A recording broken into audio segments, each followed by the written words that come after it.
All right, we'll just get started, Tim, and we'll see how it goes. How you been, Tim?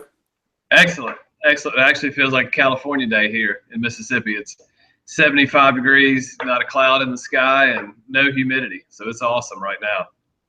Oh, that's awesome. So you said you've been telling me recently you've been really busy. So professionally, how's it been going with the golf instruction? Just to remind people, Tim is an instructor. I'll let you speak to it, Tim. So what do you teach? Putting and short game, 30 yards and in, a little bit of distance wedges as well, but really focus heavily on inside of 30 yards, anywhere from chipping, pitching, bunker shots to the putter. And what have you've been busy? What have you been real busy with recently? I actually just got back from Atlanta. I was at the Tour Championship Tuesday and Wednesday. Got some good work in there, and then just typical golf lessons here. Got some players at the Web.com Tour Championship this week, and then some LPGA players are getting ready for their final for the Asia swing that they play before they have their final Tour Championship in November. So a lot of years coming to an end. Everybody trying to get everything nice and tight for the final stretch. So there you just mentioned players on the PGA Tour, Web.com Tour, and LPGA Tour. Who were you working with at the PGA Tour Championship? There was only 30 guys there, right? Yeah. I worked with Kevin Kisner. Okay. I was with him there. Yeah. He's had a really good year. Obviously had a great week. He almost won. He was in the final group, and it was cool. He played really well, and he led the field in strokes gained around the green, which was awesome. He was like almost 0.7 strokes he gained relative to the tour for the week. So that was really cool. He had a really solid week. Now, was Kevin looking at his stats and decided to call you out, or he just wanted to just have somebody to practice alongside of, or how did it happen where, because I know you guys were working together a lot in the last few years, but then this year he's been so busy, he hasn't been working as much. So how did that happen? Yeah, we worked a lot in 14, 15, and 16. And then his main coach, John Tillery, he and I are good friends. And we would still talk some, but I had not been on the road any with him. This was actually the first event that I had seen him this year. So, but yeah, it's in really good shape now. And, he had a good he and Phil, have their first match in the President's Cup yesterday. And hopefully they'll continue playing well this week, and then he'll be off for a while. He'll take a break after this. That's awesome. All right, one highlight that I saw on the Golf Channel that made me think of you was Jonathan Randolph hold off. I don't know if you saw this shot, but he holed out from the back of the. It was on Twitter. It became pretty big. He holed out from the back of the green, and then it was a really tough lie. It was down like in Clumpy, and I don't know if you saw, but after he holed that, they interviewed him. And he said, oh, yeah, the execution of that one was about a 10 out of 10. So I could kind of hear you talking through Jonathan in that moment. So talk a little bit about that shot, and then about maybe what a player like Jonathan might go through in his mental process, both before and after a shot like that. Yeah, we talk a lot about anticipation and then execution. At that level, most of the players can execute pretty much whatever shot it is they want to hit. A lot of the difference is being able to anticipate what the lie of the ball wants to do and then execute it on the first try rather than the second try. In the video series, we talked a lot about, yellow ball versus white ball. And that's what it's all about. It's being able to anticipate how the ball wants to come out. If it's on a down slope and the ball wants to come out low and fast, or if it's on a fluffy upslope and the ball wants to come out higher and slower and softer, being able to anticipate it is part one, and then obviously being able to execute is part two. And Jonathan and I do a lot of work around the greens. When I go to tour events with him, that's probably 75 to 80% of what we do is we go move all around the green and work on how the grass is interacting with the club around the greens, and then obviously how the ball's acting when it lands on the green. Those guys, they change turf quite often. So, one week I think Boise was, I think it was bent and POA for greens, and then I think it was maybe bluegrass rough and bent fairways. And then now this week they're just outside of Jacksonville, and they're playing all Bermuda. So those guys, they're bouncing around a lot. So being able to anticipate that lie is extremely important. So let's talk about that lie specifically. So for you guys who didn't see this shot I'm talking about, if you go to Jonathan Randolph's Twitter, you'll see it. It's on there. But it's basically like a bird's nest, looks like wiry grass, and it's sitting down. And he's got just a little bit of green to work with, but it's pretty level. So what are the different, I know you talk about different things in your setup that you can do that'll influence more down or more shallow. So what are the different things he might do in that moment to make that shot kind of hop and roll out and stop? Well, actually, that stopped by the flag. So that lie that he had, there's two ways to play it. One, you could go ahead and move the ball back, put a little weight forward, get a little more wrist cock, and all of those things would increase the angle of attack and make him steeper. The only problem with that is the balls will come out lower and faster. Now, if you have enough green to work with, that's definitely the shot you should hit. In that case, he did not have that much green to work with, and it actually was pretty fast pitch shot because he was over the green. So he had to come in shallower with a more open face and sort of play it like a semi-bunker shot, definitely getting some grass in between the club and the ball. But he had to come in there a little bit shallower to deliver more loft and get the ball to stop a little faster. And he did he did a perfect job. I mean, like he said, it was definitely a 10 out of 10. That was not an easy shot at all. Because, a lot of it is guesswork in the sense of how the ball is going to come out. Yeah, about an equal amount of times that you'll hole it out, you'll end up hitting it twice or leaving it there. So unfortunately, that's true. Yep. All right. So let's so the big thing that Tim and I wanted to talk about today is the Be Better Golf Scoring School that is coming up October 28th and 29th in Long Beach, California at Skylinks. So Tim, talk a little bit about what we're going to be doing on those days and what we have about half the school booked, and we have some spots available for people. So tell people what we're going to be doing, what they can look forward to for the guys that are coming and the people that are on the fence. So thinking about like how much can somebody improve their short game in. It's going to be long for a golf school. It's going to be from 8:30 to about 5, or from 9 a.m. to about 5:30 p.m. So how can someone get better in one day? There's really three pieces that make up a great player around the green. And one piece is obviously their contact. And then the second piece is being able to manage loft and speed together. How much loft are they delivering to the ball? How much club speed do they need to match that loft? And then finally, like we were just talking about, it is being able to anticipate the lie of the golf ball. So, some players struggle because their mechanics are off, and that's leading to poor contact. Some players have pretty decent contact, but they don't know exactly how to anticipate the lie. That's the guy that you typically see hit one shot, maybe 8 or 10 feet from the hole, then he drops another ball and he chips it or pitches it up to a foot or two. That's definitely, so he has the skills to hit that shot. It's just he didn't anticipate it correctly the first time. And then the final piece would be loft and speed, like we talk about in the video series at the bottom of the triangle.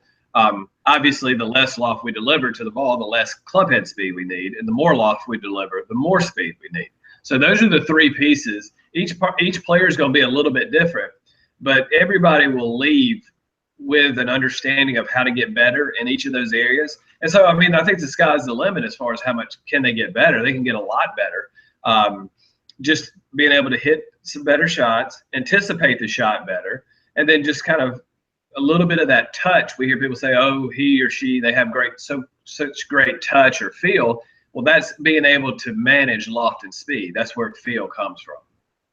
Yeah. So tell me a little bit about what the plan is for the day. We'll have Tim will be there. I'll be there. Also, we're having helping out because he wants to learn the system more than anything else. Ryan Carter, who's going to be like our helper, who's a pro golfer, just shot 59 in a tour event, mini tour event out here. Tell us a little bit of the plan of the day. I know we're going to be stationed at the short game practice area, but it's not just going to be short game. We're going to do putting. We're going to do some situational stuff on the course. So kind of take us through the day of what you think the Be Better Golf Scoring School would be like, Tim. Yeah, I mean, first off, it all starts with the foundation, and the foundation is having a really good setup and a good base motion, and then from there, it depends on the players exactly how long we'll stay there, but we'll make sure that everybody understands how to consistently hit the ball solid from a flat fairway lie. Yeah. And because if we can't do that, it's really hard to build on top of that with the other pieces. So that's definitely going to be first and foremost.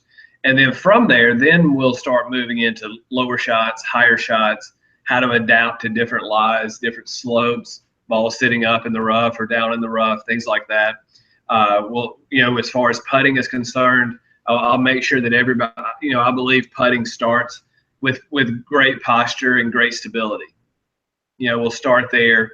We'll make sure everybody, I'm not saying everybody has to have the exact same setup, but we'll understand, like, you don't want to have a setup to where you're starting off with a pull tendency or you're starting off with a push tendency. So we'll try to get everyone as neutral as we can as far as putting is concerned. And then because putting, the anticipation of the putt then moves into green read. Yeah. So then we have to understand what causes balls to break, how much, which direction, things like that. So, I mean, it's really going to be a full, busy, interactive day. We definitely want to get into some situational shots on the golf course because really that's where a lot of players, the disconnect is for a lot of players, is they chip and pitch and putt pretty well on the chipping green or the putting green, and then they get on the golf course and it just doesn't quite carry over. So we want to make sure that everyone is able to do that as well. Okay, cool. So if you guys are interested in joining, Tim is a short game coach for players on the PGA Tour, Web.com Tour, LPGA Tour, College All-Americans, and regular golfers and amateurs as well, and my personal short game coach. If you guys are interested in, let me shut this off, Tim. If you guys are interested in coming to the Be Better Golf Short Game School, all you have to do is go to bebettergolf.net/school, and all the information is there. Or just send me a direct email, contact@bebettergolf@gmail.com. We'll get you signed up and get you a good understanding of what's going to be going on. All right, let's go to some viewer questions, Tim. Jordan from San Diego says, can you ask Tim about the takeaway differences in the short game versus the full swing? On the video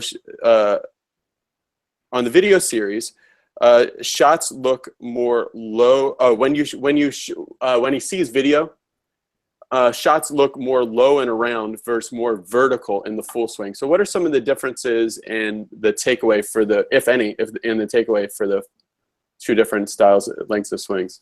Yeah, I mean, there's obviously multiple approaches you can take to this. I like the short game to be pretty seamless as far as transitioning into the full swing. So I don't like for players to have a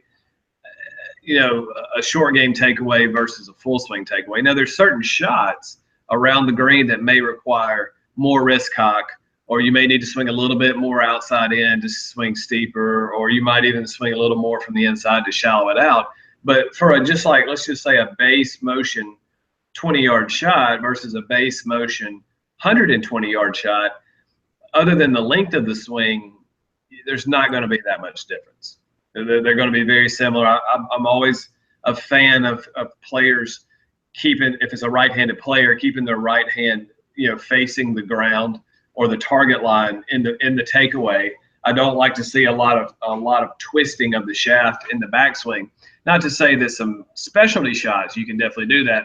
Flop shots, high pitches, bunker shots, things like that, you definitely can. But for probably 80% of the shots around the green, you can just open the face a little bit at address and use your standard takeaway, just like you could in a basic chip shot.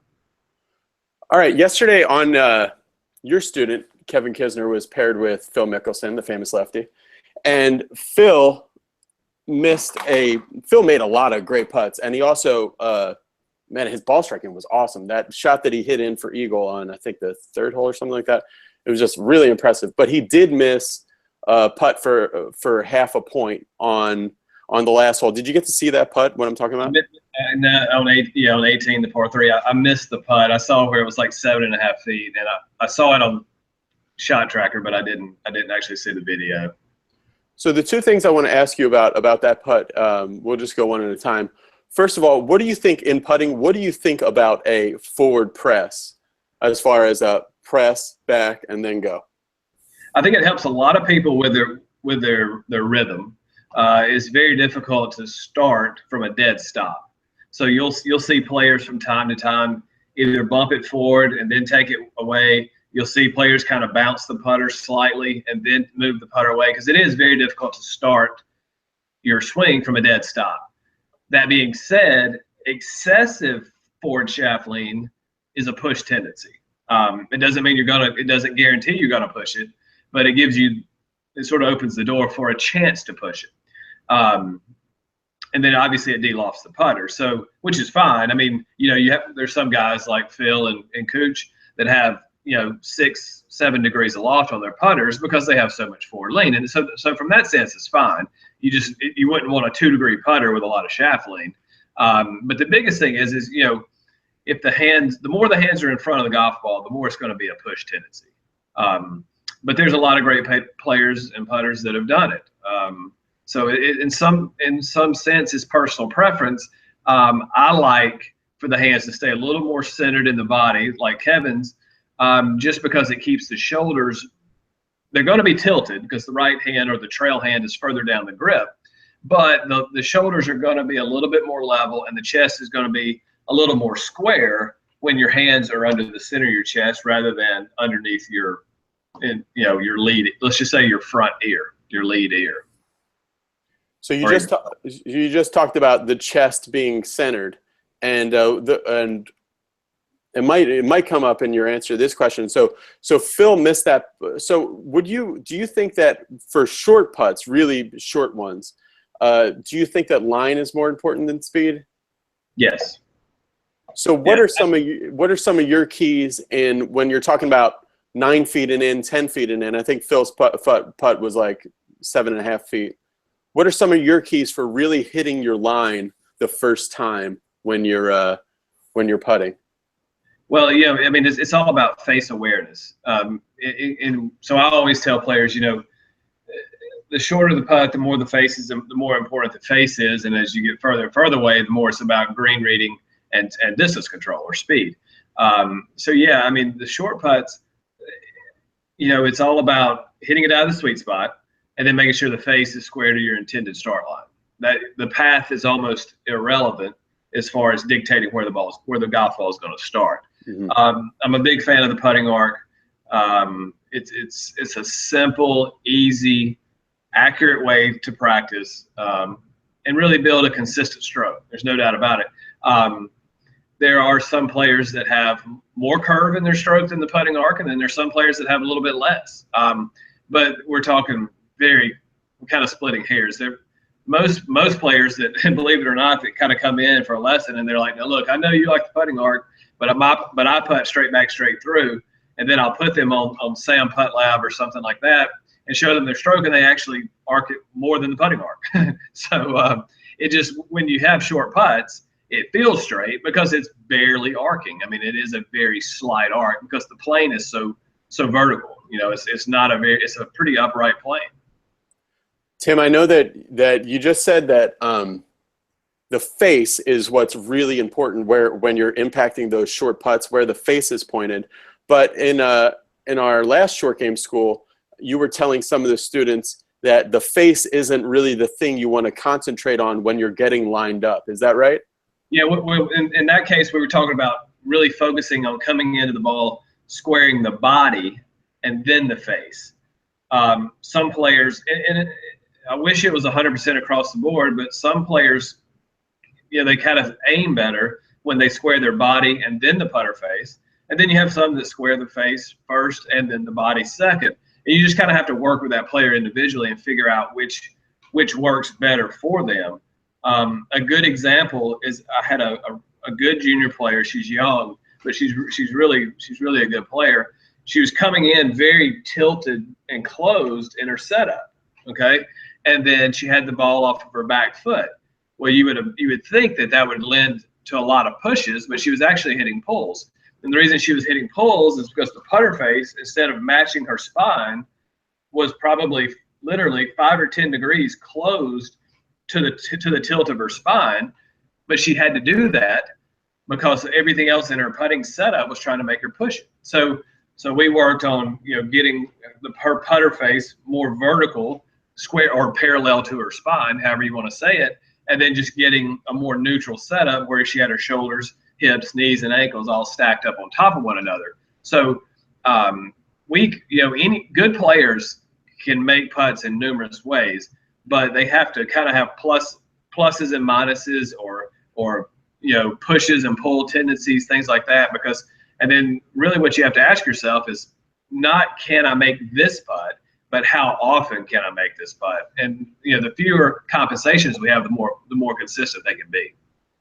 Right. But in general, do you see more success with people when they're going up, like that kind of putt that Phil had yesterday in the President's Cup? Do you see more success with people going up and just kind of lining their body up to it and then putting the face in, or putting the face in and then arranging their body around the face?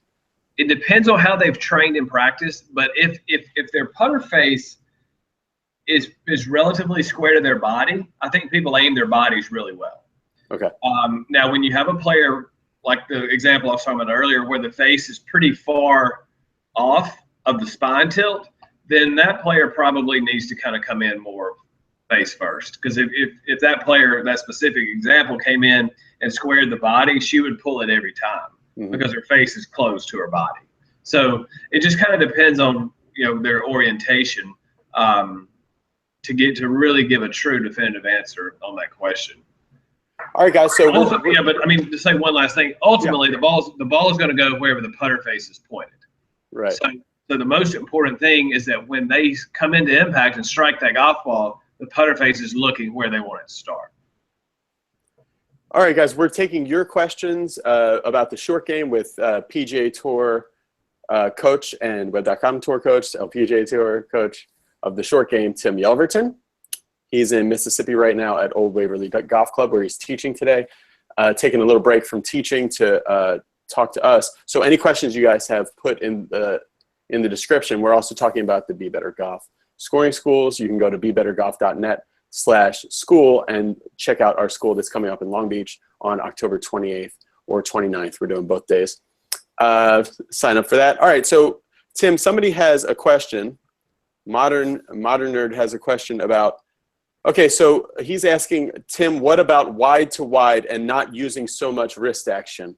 One kind of hallmark of the Be Better Golf short game scoring system that we did together, the video series, that people, when they see it, they think it's a little more wristy than what Jason Day or like a Steve Stricker does. What is your thought on wrist action in a base motion chipping setup for chipping or pitching? Yeah, I would agree that there's more set in the wrist than Jason Day or Steve Stricker. I would say the other end of that extreme would be someone like Sergio, who has a lot of wrist cock. So, I think, in my opinion, I think it's sort of middle of the road. If you have a motion that doesn't have a lot of wrist cock, you're going to have a flatter, wider bottom, no doubt about it. There's going to be a tendency to hit a little behind it from time to time.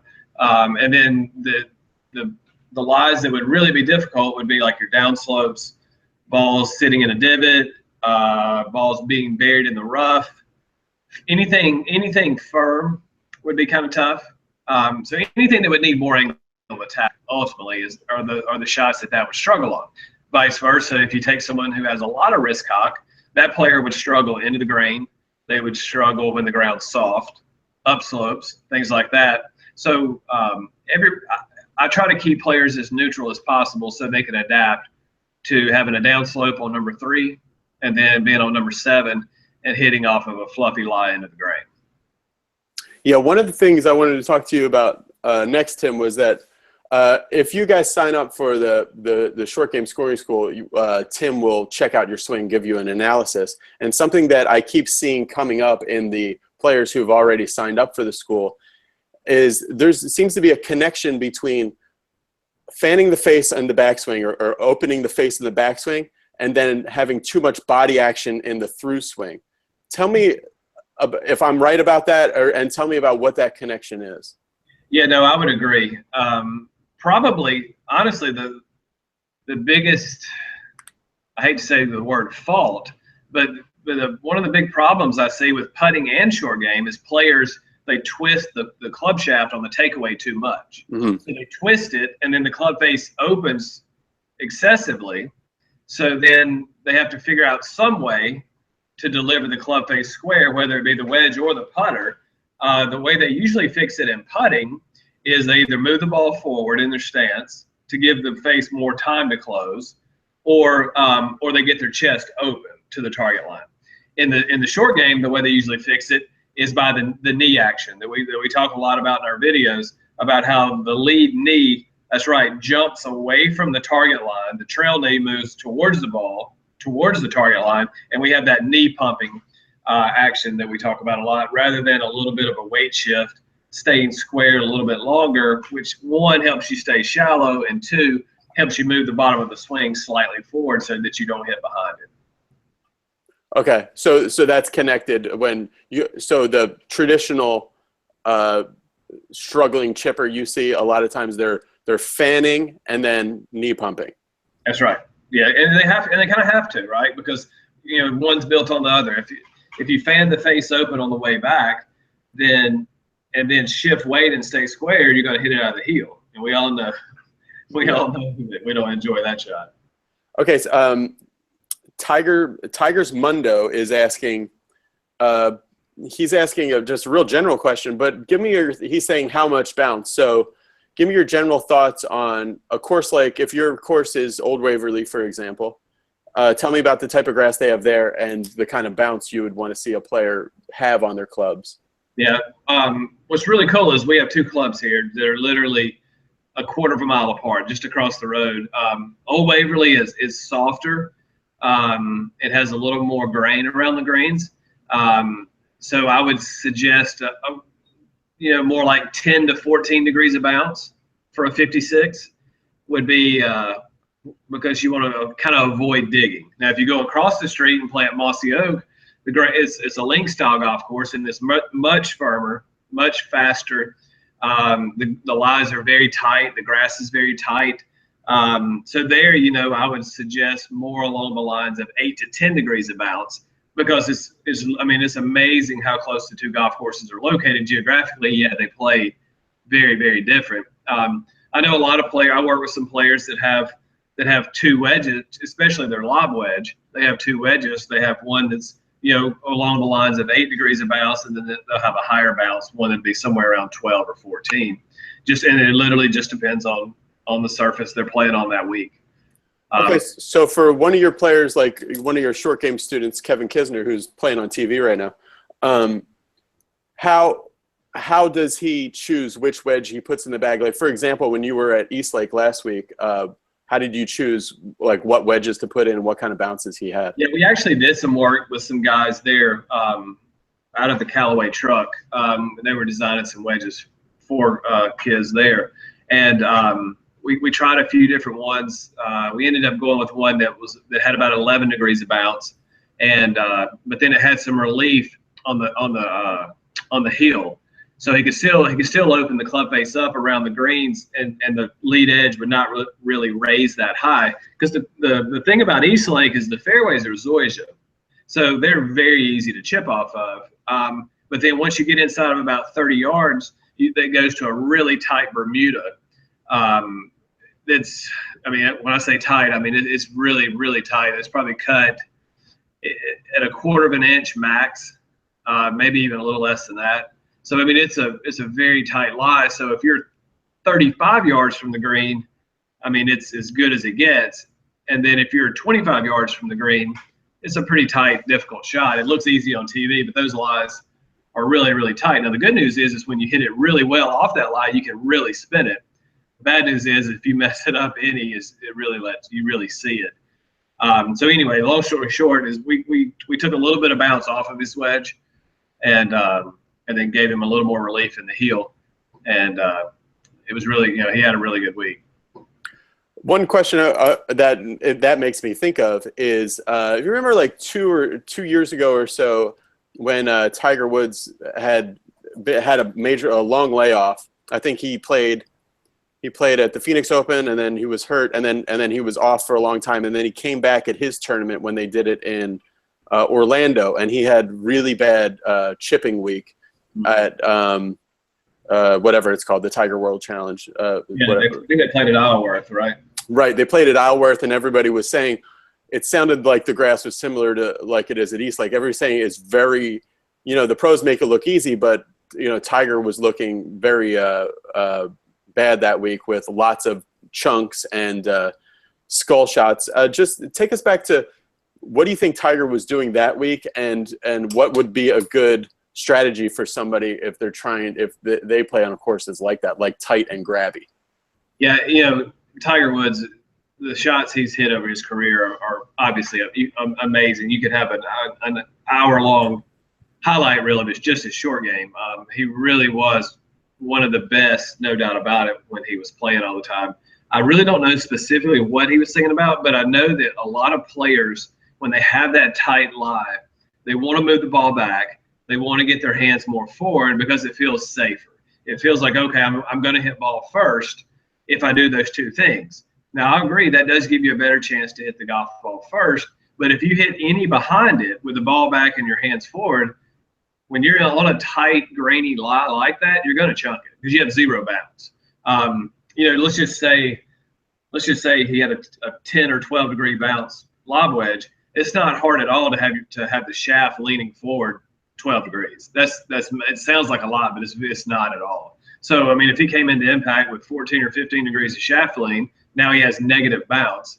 And then you hit any behind it on a sandy, tight, grainy lie, I mean, you're going to chunk it all day, not to mention he had not played any in a while. And so, I mean, those are tough conditions that the average player just doesn't appreciate because the average course setup does not lend to that at all. So when you're talking about in that kind of situation, very grabby, tight lies, and your inclination or your feeling is you're going to want to lean the shaft forward a lot. But then the two choices you're giving, or the three choices you're giving, is either a little fat, which chunks it, just perfect, which launches it okay, but maybe doesn't put the spin on it you want, or if you're a little past the ball, then that's thin.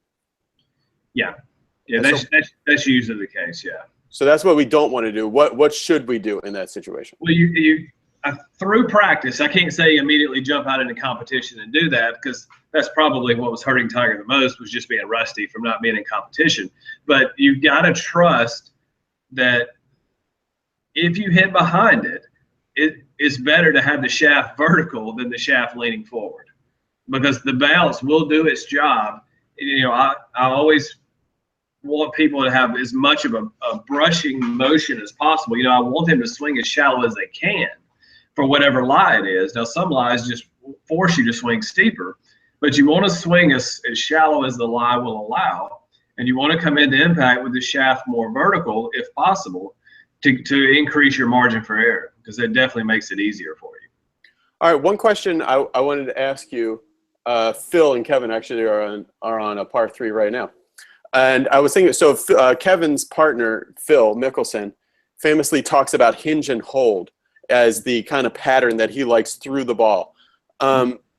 You like more of a freer release. Why is that? And tell me about what you think about hinge and hold and what you like players to feel. Well, a couple things. One, Phil does lean the shaft more. He has more bounce. He has a wide sole. And then he also has a lot of loft on his wedge. So when you have a player that has a lot of loft and they have a wide sole, one, they can hit it plenty high, which shaft lean does not hurt them then because they still have plenty loft on the club. And then two, he has a wider sole, which then obviously keeps the club from digging. So his equipment is allowing him to match up his pieces to the shot he wants to hit. So the worst thing for somebody that was going to kind of hinge and hold would be somebody to come in there with 52 degrees of loft and maybe 4 degrees of bounce. That would be, you'd hit it too low, and if you hit any behind it, you would chunk it. So yeah, you'd be turning your 52-degree wedge into like a 43-degree wedge or something. Yeah. So it depends on the equipment and the player's preferences. Then you have it's kind of like going back to your question about leaning the shaft forward and putting. You know, if you want somebody that's going to be more of a Zach Johnson style, they don't need much loft on their putter. And then if you have somebody who wants to lean it like Mickelson or Kuchar, well, then they need more loft on their putter. So you need to match it's much more about dynamic loft than it is about static loft. Okay, so another question here. What would you say is a great question by Tim Sylvester. What would you say is the key to transferring your practice to the course? Yeah, I think a lot of that is playing golf with or practicing golf with one ball, staying away from block practice. Block practice has its place and it has its benefits, but you can't stop with just block practice. You know, we talk a lot about going out there working on contact and mechanics, and that's the perfect place for block practice. Drop 30 balls and work on something specific, but you just can't leave the chipping green there. Then you need to go and have that 2-ball chipping game that we talk a lot about, or just go have a chipping contest with a buddy, maybe a challenge of trying to get 6 out of 9 balls up and down. You know, you have to start simulating play, because block practice there's nothing wrong with it. It's not the last piece. There needs to be another step after that.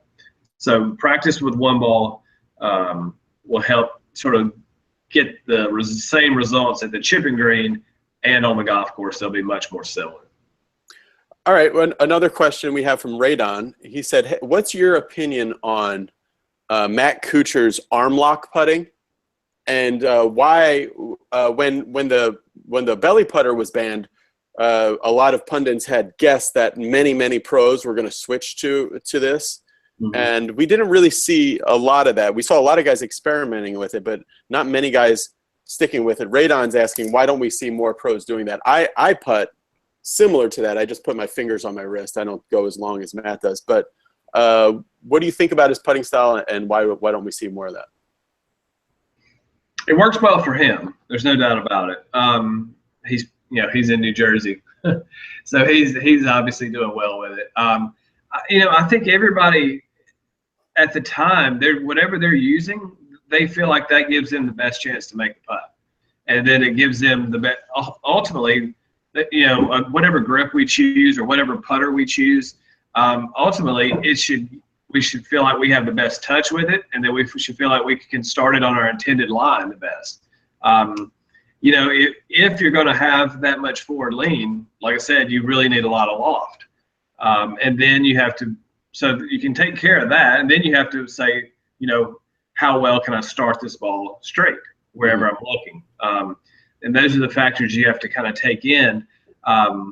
Personally, like I said earlier, I like hands more centered just because it's easier to keep your chest square to your target line. And then you don't get a lot of tilt or twist in the body segments, which can lead to other problems down the road. Yeah. Okay, let's go to. All right, so we're wrapping up. We're going to be on air for about 2 more minutes, guys. So if you have any final questions, write them in now. I wanted to ask you, Tim, who is, like, when somebody's asking you about, I'm sure this comes up, about your method of the short game, and they want to look up YouTube videos who throughout history has done it in a way that might be good for somebody who's trying to learn this kind of method to look at. So whose short game like motions do you really like people to check out? Yeah, I think Luke Donald's really good. I like a lot of his pieces. Going back to the Steve Stricker comment or question, Stricker would have wider angles, less wrist cock. Jason Day would. Sergio would be a little bit on the other side. In my opinion, I think Luke Donald's very neutral. I like his stuff. I like a lot of the pieces that Sevi had in his when you start talking about knees and weight shift and staying square, arms staying really long. So, those two guys, Luke Donald and Sevi, have a lot of, as instructors, we kind of see things that people did well, and then we kind of take a little bit from here and a little bit from there. I would say those two players have a lot of influence in the pieces and the positions that I like to see. Yeah, if you look at some of Seve's more famous shots, and you would see the crazier the lie was, or the weirder the ball was as far as above or below his feet, you saw this even more. But it was very little spinning and twisting, and really with Seve, tell me more about Seve's motion, and I think you know what kind of I'm talking about. Yeah, I mean, he just stayed, he stayed more square. You could definitely see the left knee. I mean, it had a lot of flex to it. It never straightened, and that jump, right? I talk about it a lot. It's that jump. It's when you see him coming into impact and staying really level. And by level, I'm talking about, obviously shoulders, but hips as well, and knees. When you start seeing knees get unlevel and that left knee moving up, that's the left leg straightening. And when that left leg straightens, obviously you get taller and further from the golf ball, which disrupts the bottom of the swing. And then from there, you've kind of basically limited any ability to shift a little bit of weight laterally, which then, the club's going to bottom out quicker and start rising quicker. And then that's where we start seeing a lot of the thin shots. So yes, I love his knee action. Yeah. All right, Ian Jones from Louisiana, just probably 7 hours from you, is saying, has a question. What about a bunker shot from extremely wet sand where it's very compacted and it seems like you're left with just trying to pick it clean? Depending on how far, I'm assuming she's talking about a greenside bunker. You can spin the golf ball a lot out of wet, firm, tight lies out of the bunker, but it's really difficult to launch it high. And the reason why is because you have to swing steeper to hit that bunker shot solid. And so when you swing steeper, the ball launches lower, it comes out faster. A lot of times if you open the face up a lot, it raises the lead edge too high, and then you'll kind of bounce into it. So yeah, that is a type of shot where unless you have enough green to work with, you're kind of relying more on spin to stop the ball rather than land angle or trajectory to stop the golf ball. So, going back to kind of our triangle that we talk about, always at the top is contact, and then loft and speed are at the bottom two corners of the triangle. So when we have to steepen our angle of attack to hit that bunker shot Ann's talking about solid, we got to swing steeper. The ball's going to come out lower because we're delivering less loft. So now the only way to slow that golf ball down is to deliver less clubhead speed. If that's a possibility, then that's the way we should play it. If for some reason we can't swing slower, then we kind of just sort of have to assess how much can I open this club face and not neglect my contact, because contact is always first. Because even in those difficult lies, if you just hit it solid, you're still going to get it inside of about 15 or 20 feet. And sometimes you just have to get a ball up and down or make a par with a great putt rather than trying to hit a great recovery shot, because the skull is what leads to doubles and sometimes worse. All right, huge thanks to you, Tim, for coming on. Thanks to everybody who had a question. If you guys have any additional questions, or if you're watching this when it's not live in the rebroadcast, you guys can send Tim a direct question at tyelverton2002@hotmail.com. Is that right, Tim? Yeah, that was correct. Just Gmail instead of Hotmail. Oh, tyelverton2002@gmail.com. You can send him a question. Also, if you guys are interested in Tim's philosophy of the short game, we've been having hundreds of golfers from all over the world have gotten involved in the Be Better Golf short game scoring system that Tim put the curriculum together and made this video series with me over the course of 3 days here in California. We shot it, and it was really interesting. People have been having great success with that. So there's a link for that, or you can go to bebettergolf.net/scoring. And Tim, tell us, you do the plug for the short game school for the last one. What's going on? I think it's going to be a great two days. Obviously 1 day each school.